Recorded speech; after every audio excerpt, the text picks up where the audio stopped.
इज़ा कुंत फ़ी सलातिका फ़सल्लि सलात मुवद्दिइन।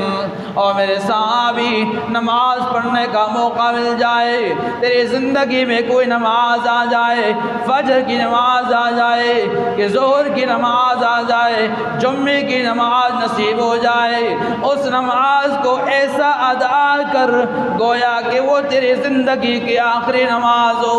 उस नमाज को तू इस तरीक़े से अदा कर, अल्लाह करीमा क्या पता मेरी ज़िंदगी की आखिरी नमाज हो, इसके बाद ज़िंदगी की कोई गारंटी नहीं है। जुम्मे की नमाज पढ़ने के लिए आ चुका है, शरीक हो चुका है, क्या पता असर की नमाज उसे नसीब होती है कि नहीं।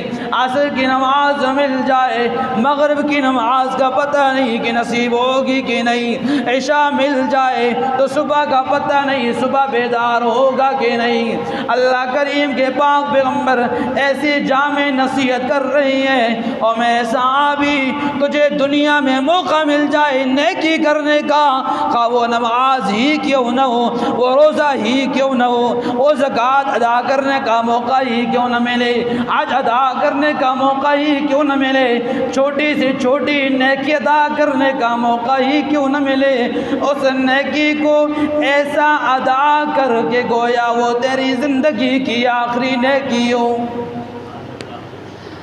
पाँचों नमाज़ों में से जिस नमाज का मौका मिल जाए, नफल नमाज पढ़ने का मौका मिल जाए, कुरान पढ़ने का मौका मिल जाए, कुरान पढ़ाने का मौका मिल जाए, ज़िक्र अज़कार करने का मौका मिल जाए, तो उस नेकी को ऐसे अदा कर के गोया वो तेरी ज़िंदगी की आखिरी नेकी हो।